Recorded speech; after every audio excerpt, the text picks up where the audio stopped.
নমস্কার বন্ধুরা, আবার আপনাদের সঙ্গে দেখা হচ্ছে একটি নতুন ভিডিওতে। আজকে হলো গিয়ে আপনার 2 তারিখ, মানে 2রা মার্চ 2025। আমি 3রা মার্চ থেকে 7ই মার্চ পর্যন্ত, মানে 3রা মার্চ সোমবার থেকে 7ই মার্চ পর্যন্ত 5 দিন সম্ভাব্য কমোডিটি বাজার কীরম যাবে, বিশেষ করে ন্যাচারাল গ্যাস, ক্রুড অয়েল এবং সিলভার, সেটা সম্বন্ধে একটা বিস্তারিত আলোচনা আজকে আমি করব। এবং আপনারা জানেন যে আমার আলোচনাগুলো কিন্তু একেবারেই টেকনিক্যাল অ্যানালাইসিসের ভিত্তিতে হয়ে থাকে। মার্কেটের নিউজ, ইকোনমিক্যাল কন্ডিশন এখন খুব একটা যে পজিটিভ আছে ইন্টারন্যাশনাল লেভেলেও, সেটা আমি বলতে পারছি না। খুব একটা পজিটিভ জায়গাতে নেই, অনেকটা নেগেটিভিটি দেখা যাচ্ছে অনেক জায়গাতে, সেটা আপনারা জানেন। এবং তার কিছুটা ফল আমাদের নিফটি, ব্যাংক নিফটি বাজারেও পড়েছে, সেন্সেক্সেও পড়েছে, সেটা আপনারা দেখছেন। কিন্তু কমোডিটি মার্কেটটা একটু অন্য ধরনের, একটু অন্যভাবে কাজ করে। এবং কমোডিটি মার্কেটের সবথেকে মজার ব্যাপারটা হচ্ছে যে এখানে একদিনের কোনো মুভমেন্টে এমনভাবে ফল করে না বা আপ করে না, যেটা একেবারেই আনপ্রেডিক্টেবল বা একটা বিশেষ একটা ভোলাটিলিটির নিদর্শন। হ্যাঁ, গ্যাপ আপ গ্যাপ ডাউন অনেক সময় হয় ইন্ডিয়ান কমোডিটি মার্কেটের চার্ট যদি আপনারা দেখেন, কিন্তু ইউএস কমোডিটি মার্কেটের চার্টের সঙ্গে সেই চার্টকে যদি মিলিয়ে দেখা যায়, তাহলে গ্যাপ ডাউন বা গ্যাপ আপের সম্ভাব্য কারণগুলো খুব সুন্দরভাবে বোঝা যায় যে কেন হচ্ছে। তো যাই হোক, আজকে আমি সরাসরি চলে আসছি অ্যানালাইসিসে। আগামী 5 দিনের অ্যানালাইসিস, বাজার কি বলছে, কমোডিটি এমসিএক্স বাজার আগামী 5 দিনে কী ধরনের সম্ভাব্য মুভমেন্ট করতে পারে, আমি ন্যাচারাল গ্যাস, ক্রুড অয়েল এবং সিলভারে সেই আলোচনাগুলো একে একে করব। তো প্রথমে আমি ক্রুড অয়েল ফিউচার দিয়ে শুরু করছি। তো ক্রুড অয়েলের আমি প্রথমে যে অ্যানালাইসিসগুলো করি, আপনারা জানেন যে আমি সাধারণত ডে চার্টে, উইকলি চার্টে বা 1 ঘন্টার চার্টে আমি অ্যানালাইসিসগুলো করতে পছন্দ করি, এবং তাতে অনেকটা পারফেক্ট অ্যানালাইসিস করা সম্ভব হয় বলে আমার মনে হয়। তো আপনারা এখন আমার স্ক্রিনে এখানে যেটা দেখছেন, এটা ডেইলি চার্টে আমি ক্রুড অয়েল খুলেছি এবং একটি 50-এর মুভিং অ্যাভারেজ এখানে লাগানো আছে। আমি একটি ফিবোনাচি রিট্রেসমেন্টের মাধ্যমে আমি একটুখানি দেখার চেষ্টা করব যে মার্কেটটা কি বলতে চাইছে। ঠিক আছে, আমি তাহলে প্রথমে উইকলি চার্টে চলে যাই। ঠিক আছে, উইকলি ক্রুড অয়েলের চার্টে চলে গেলাম। এখানে আমি একটি ফিবোনাচি রিট্রেসমেন্ট লাগাবো। লো থেকে এক্স্যাক্টলি সুইং হাইতে যদি আমি লাগাই, তাহলে দেখা যাচ্ছে লাস্ট যে ক্যান্ডেলটি, এটা দেখুন 61.8%-এর ওপর থেকে, মানে এই 61.8% জোন থেকে একটা রিজেকশন হয়েছে। এবং যদিও এটা দোজি ক্যান্ডেল, ইনডিসিশন ক্যান্ডেলই আমি বলবো, কিন্তু তাও একটা গ্রিন মুভমেন্ট এখানে হয়েছে, মানে একটা ছোটোখাটো বুলিশ মুভমেন্ট হয়েছে। এবং পুরো সপ্তাহটাই আপনারা দেখতে পাচ্ছেন ওপর দিক থেকে এবং নিচের দিক থেকে, দুদিক থেকেই কিন্তু রিজেকশন প্রচণ্ডভাবে হয়েছে। মানে বায়ার্স অ্যান্ড সেলার্সদের মধ্যে মারামারিটা কিন্তু এই সপ্তাহে অত্যাধিক হয়েছে। এবং এর কারণ কিন্তু বেশিরভাগটাই হচ্ছে ইন্টারন্যাশনাল নিউজ, যার ফলে হয়তো ডিসিশন প্রপারলি নেওয়া যাচ্ছে না। যারা এখানে বাজারে কাজ করেন, বায়ার্স এবং সেলার্স, তারা প্রপার ডিসিশন নিতে পারছেন না, সেটাই কিন্তু এখানে রিফ্লেক্ট করেছে এই ক্যান্ডেলটিতে। কিন্তু যাই হোক, এই 61.8%টি অত্যন্ত একটা ইম্পর্ট্যান্ট জায়গা ফিবোনাচিতে, আপনারা প্রত্যেকে জানেন। এবং এখান থেকে একটা আপ মুভমেন্ট বা রিভার্সালের চান্স অনেক সময় থেকে থাকে। ঠিক আছে, যদিও 50 মুভিং অ্যাভারেজের তলায় ক্যান্ডেলটি রয়েছে, কিন্তু এটা উইকলি চার্টে আমি বলছি আপনাদেরকে, আমার যতদূর মনে হচ্ছে এর একটু দেখতে হবে। তবে একটা মার্কেটে পজিটিভিটি একটুখানি আসা সম্ভব বলে আমার মনে হয়। এখান থেকে আমি একেবারে ডাইরেক্ট ডেলি চার্টে চলে যাচ্ছি, তাহলে আপনারা বুঝতে পারবেন ক্রুড অয়েলের ডেলি চার্টে দেখুন এক্স্যাক্টলি এই লাস্ট দুটো ক্যান্ডেল একটু ভালো করে বোঝার চেষ্টা করুন। এক্স্যাক্টলি দেখুন এই 61.8%-এর ফিবোনাচি রিট্রেসমেন্টে এখান থেকে একটা হ্যামার ক্যান্ডেল ক্রিয়েট করেছে। কালারে যাবেন না, যদিও এটা লাল, কিন্তু এটা কিন্তু একটা খুবই পজিটিভ হ্যামার ক্যান্ডেল। কেননা এটা যদি আপনারা দেখেন যে এই যে রিজেকশনটা, এই রিজেকশনটা অলমোস্ট একটা 55-56 পয়েন্টের একটা রিজেকশন আগের দিন কিন্তু হয়েছে, সেটা কিন্তু কম নয়। এবং বিশেষ করে তার আগের দিন একটা বেশ ভালো বুলিশ অ্যাঙ্গেল ফিন ক্যান্ডেল ক্রিয়েট করেছে এখানে। 26শে ফেব্রুয়ারি একটি রেড ক্যান্ডেল ছিল, তারপরে 27শে ফেব্রুয়ারি বেশ ভালো একটি বুলিশ অ্যাঙ্গেল ফিন ক্যান্ডেল তৈরি করেছে, এবং তারপরের দিন অর্থাৎ 28শে ফেব্রুয়ারি যে হ্যামারটি হয়েছে, তাতে করে আমার যেটি মনে হয় যে দেখা যাক মার্কেট একটু পজিটিভিটি নিলেও কিন্তু নিতে পারে, কিন্তু সেটা কতখানি নিতে পারে, সেটা নিতে পারে এক্স্যাক্টলি 50% রিট্রেসমেন্ট পর্যন্ত, ঠিক আছে। সুতরাং এই যে হাইটা দেখুন, এখানে আমি একটা দাগ দিয়ে রেখেছি, এই যে হাইটা, এই হাইটা যদি ক্র্যাক করে আগামী 1-2 দিনের মধ্যে, তাহলে কিন্তু এই 50% রিট্রেসমেন্ট অর্থাৎ 6229 এই পর্যন্ত কিন্তু মার্কেটের একটা যাওয়ার সম্ভাবনা থাকবে। এবং এর পরে কি হবে সেটা কিন্তু এক্ষুনি ঠিক বলা সম্ভব হচ্ছে না, কারণ এটা 50% যে জোনটা ফিবোনাচি রিট্রেসমেন্টের, এটাও কিন্তু খুব একটা ইম্পর্টেন্ট জোন। এটা এখান থেকে রিভার্সালও হতে পারে, এটাকে যদি মার্কেট ক্রস করে উপর দিকে যায় তাহলে কিন্তু 38.2% মানে 6409 এই লেভেল পর্যন্ত কিন্তু ক্রুড অয়েল যাওয়ার একটা সম্ভাবনা থাকবে। কিন্তু দেখা যাক বাজার যেভাবে একটা নেগেটিভ আচ্ছন্নতার মধ্যে রয়েছে এখন, সেই হিসেবে কতটা কি করে সেটা দেখা যাক। তবে আমার মনে হচ্ছে একটা পজিটিভিটি আগামী 2-3 দিন ক্রুড অয়েল দেখাবে, এবং কিছু বুলিশ ক্যান্ডেল কিন্তু এখানে তৈরি হওয়ার একটা সম্ভাবনা তৈরি হচ্ছে। যদি এই 27শে ফেব্রুয়ারির যে ক্যান্ডেলটি ছিল তার হাইটা যদি ক্রস করতে পারে, তাহলে কিন্তু যেটা বললাম 6237 লেভেল মানে ফিবোনাচি রিট্রেসমেন্টের 50%, 50% রিট্রেসমেন্ট লেভেল কিন্তু মার্কেটে যাওয়ার একটা সম্ভাবনা তৈরি হচ্ছে। আমি কিছু ইম্পর্টেন্ট লেভেলও মার্ক করে দেবো, আগে আমি আলোচনাটা শেষ করে নিই। এটা ডেলি চার্টে ক্রুড অয়েল আপনাদেরকে বললাম, উইকলি এবং ডেলি চার্টে অ্যানালাইসিস। চলুন যাওয়া যাক ন্যাচারাল গ্যাসে। ন্যাচারাল গ্যাস কি বলছে? ন্যাচারাল গ্যাস অলরেডি একটা বুলিশ জায়গাতে কিন্তু রয়েছে। আপনারা দেখছেন এখানে একটা বেশ বড় রকমের বুলিশ মুভমেন্ট ন্যাচারাল গ্যাসে হয়েছে।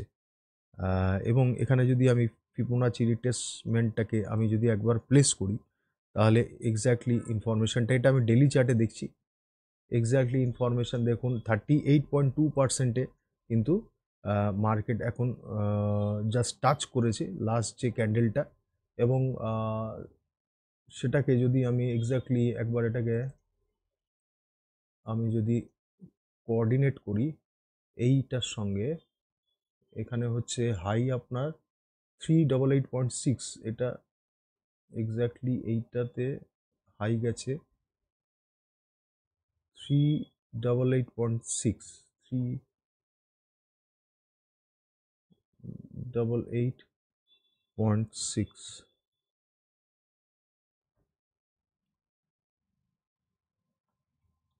0.6, হ্যাঁ, এই পর্যন্ত যদি যায়, এখানে কিন্তু আমরা একটা দেখছি যে 38.2% লেভেলকে কিন্তু এখানে একটা ব্রেক করেছে। এই যে লাস্ট যে রেড ক্যান্ডেলটা ক্রিয়েট হয়েছে, এখানে কিন্তু একটা ব্রেক করেছে। তো এটা যদি ব্রেক করে থাকে, আমাদের আর আগামী 1-2 দিন দেখতে হবে যে 50% লেভেল পর্যন্ত ফিবোনাচি রিট্রেসমেন্টের মানে 324.3 এই লেভেল পর্যন্ত মার্কেট আসে কিনা। এই লেভেল পর্যন্ত মার্কেট এসে কিন্তু একটা রিভার্স ওপর দিকে যাওয়ার সম্ভাবনা তৈরি থাকবে ন্যাচারাল গ্যাসে। তাই মনে হচ্ছে কেন অলরেডি একটা বুলিশ মুভমেন্টের জায়গায় ন্যাচারাল গ্যাস রয়েছে। এই মুহূর্তে মার্কেট ক্র্যাশ করার কোনো সম্ভাবনা কিন্তু অ্যাজ পার টেকনিক্যাল অ্যানালাইসিস বোঝা যাচ্ছে না, এবং হওয়ারও সম্ভাবনা আমি কমই দেখছি। তো সেই হিসেবে মার্কেট এই 38.2% লেভেল থেকে মার্কেট হয়তো গ্যাপ আপেও ওপেন হতে পারে, সোমবার দিন। কিন্তু যদি গ্যাপ ডাউনও হয়, মার্কেট ম্যাক্সিমাম এই 50% লেভেল অর্থাৎ 324.3 এই লেভেল পর্যন্ত এসে, এই প্রাইস পর্যন্ত এসে মার্কেট কিন্তু আবার উপর দিকে যাওয়ার একটা সম্ভাবনা তৈরি হলো আগামী সপ্তাহে ন্যাচারাল গ্যাস। দেখা যাক। আমি একটুখানি উইকলি চার্টেও যাই। উইকলি চার্টে যদি আমি গিয়ে থাকি, তাহলে আমি এইখানে একটু ফিবোনাচিটাকে চেঞ্জ করব, তাহলে আর একটু পরিষ্কার বোঝা যাবে। আমি একদম লো থেকে হাই পর্যন্ত যাচ্ছি। লো থেকে হাই পর্যন্ত যদি যাই, তাহলে 23.6 লেভেলে, মানে আপনার এই ক্যান্ডেলটি ক্লোজ করেছে, লো গেছে 336.6, 336.6, আর এখানে 23.6% হচ্ছে 335। অর্থাৎ এইখান থেকে মার্কেট কিন্তু as per weekly chart analysis আমার কিন্তু মনে হচ্ছে মার্কেট বেশ ভালোই বুলিশ মোমেন্টামে।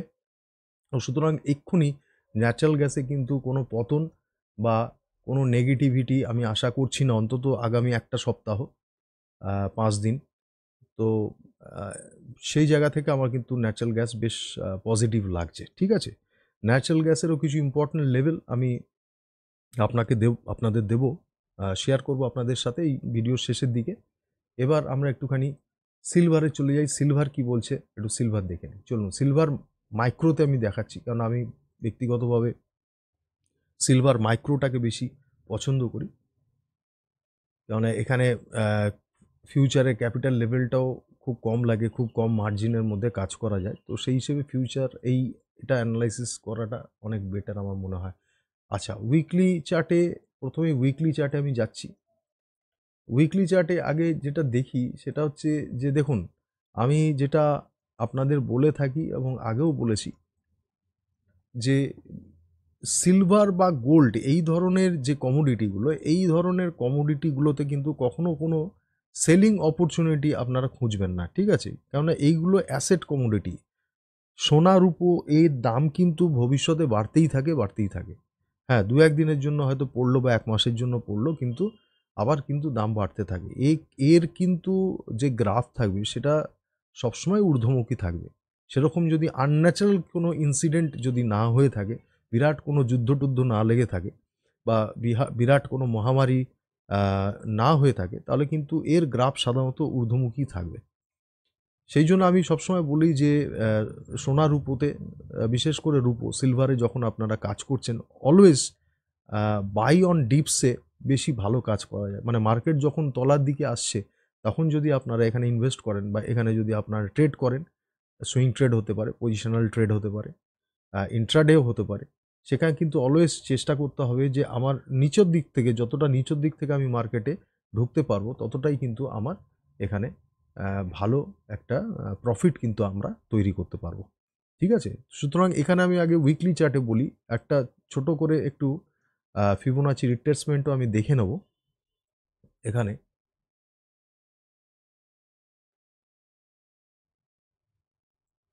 দেখুন, ঠিক ন্যাচারাল গ্যাসের মতোই এখানেও কিন্তু 23.6% লেভেলে জাস্ট ব্রেক করে এখানে শেষ করেছি। এই লাস্ট ক্যান্ডেলটি আপনার, এটা লোই আমি ধরি, লো যদি হয় 93,938, 93,938 এটার লো ছিল, এবং এটি ক্লোজ করেছে 94,412-তে, 94,412।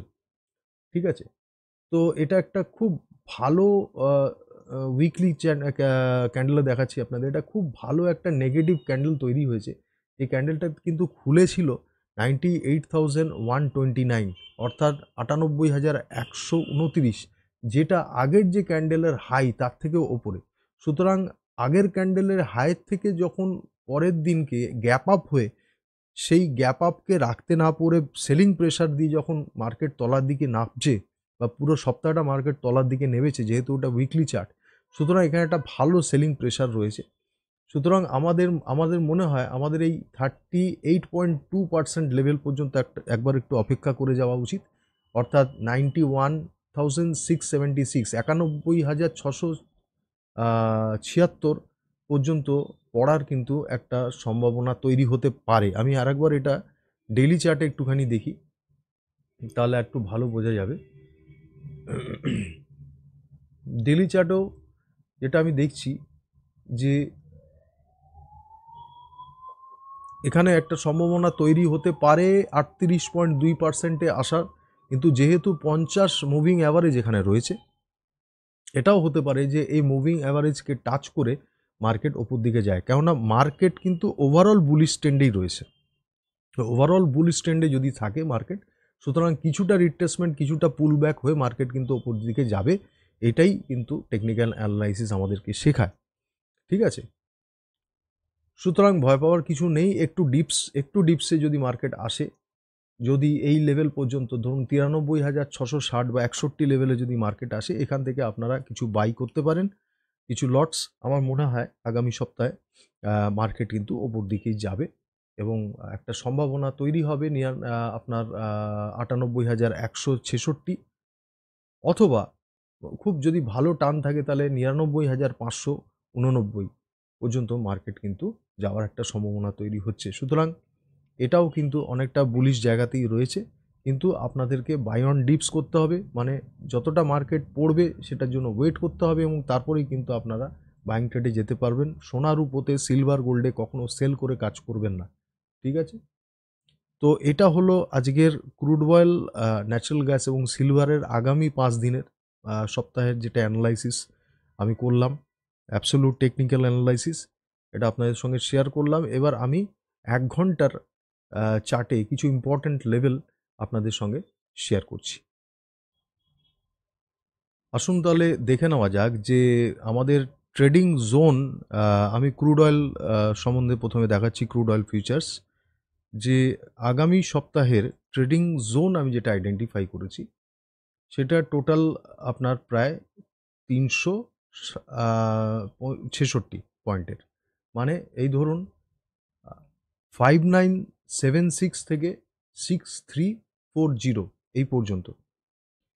এবং আমি যে সম্ভাব্য যে লেভেলগুলো আইডেন্টিফাই করেছি, আপনারা একটু দয়া করে নোট নিয়ে নেবেন বা স্ক্রিনশটও নিয়ে নিতে পারেন। এইখান থেকে কিন্তু কিছু ভালো মুভমেন্টস এই লেভেলগুলো থেকে হতে পারে, এই লেভেলগুলো ছুঁয়ে কিন্তু কিছু ভালো মুভমেন্টস হতে পারে। এবং যে অ্যানালাইসিস আমি আপনাদেরকে করলাম যে ওভারঅল মোমেন্টাম বিয়ারিশ থাকবে না বুলিশ থাকবে, সেটা আপনারা আরেকবার দেখে নিন। তাহলে আমি যেটা আপনাদেরকে সবসময় বলি যে যেদিকে মোমেন্টাম থাকবে, মানে ট্রেড মোমেন্টাম যেদিকে থাকবে সেদিকেই কিন্তু অলওয়েজ ট্রেডের চিন্তাভাবনা আপনাদের করতে হবে। কেননা ট্রেন্ড যদি নেগেটিভ থাকে তাহলে আপনাকে সেলিং ট্রেড, এবং ট্রেন্ড যদি পজিটিভ থাকে তাহলে কিন্তু অলওয়েজ বাইং অপরচুনিটি কিন্তু খুঁজতে হবে। সুতরাং সেইভাবেই আপনারা প্ল্যান করতে পারেন, কিন্তু কখনোই কিন্তু এগেনস্ট ট্রেন্ড কখনোই কিন্তু আপনারা কোনো প্ল্যানিং করবেন না, এটা আমার সবসময় বলা থাকে প্রত্যেকটি ভিডিওতেই।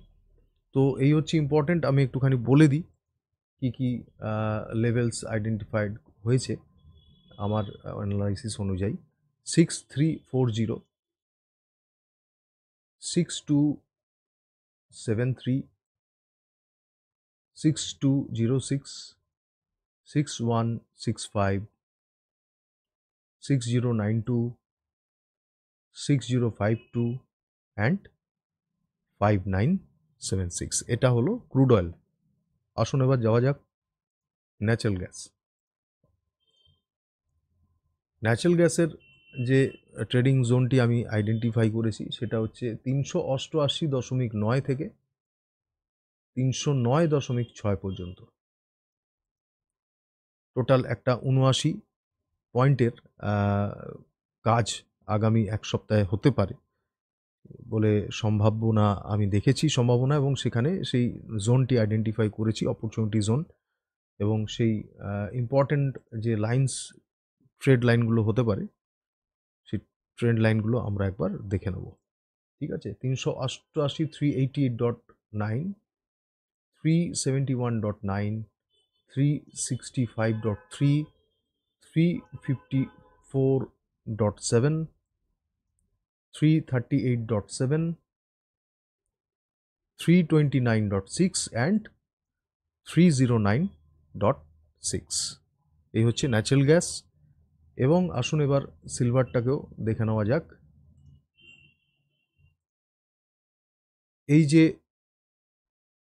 এখানে একটু বলে দিই, মনে করিয়ে দিই আবার আপনাদের, এই যে সম্ভাব্য যে লেভেলসগুলো আইডেন্টিফাই করা হয়েছে, সবসময় কিন্তু খেয়াল রাখতে হবে যে এই রূপো বা সোনার ক্ষেত্রে কিন্তু বাই ফ্রম ডিপ, ঠিক আছে, কখনোই সেলে যাবেন না, সেলে যাওয়াটা উচিত নয়, কেননা এই অ্যাসেটের ধরনগুলো একটু অন্য ধরনের।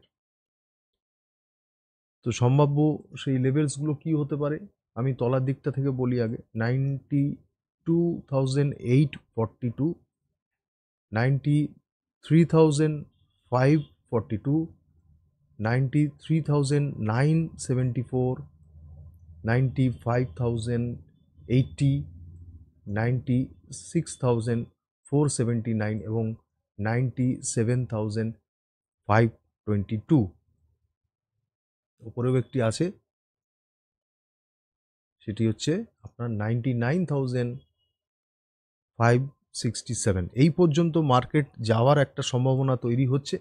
এই পর্যন্ত যদি মার্কেট চলে যায় আগামী সপ্তাহে, এতটা সম্ভাবনা, এটা নাও যেতে পারে এতটা, যদি চলে যায় তা এখানে কিন্তু প্রফিট বুক করে নেওয়াটাই বুদ্ধিমানের কাজ হবে। তারপর আমরা আবার পরের সপ্তাহে অ্যানালাইসিসে আসবো এবং দেখব যে মার্কেট কি মুভমেন্ট করতে পারে, কি সম্ভাবনা মার্কেট ছাড়ে। তো আজকে তাহলে আমার ভিডিও এই পর্যন্তই থাকছে। আপনারা সকলে ভালো থাকবেন, দেখতে থাকুন। জয় হিন্দ, নমস্কার।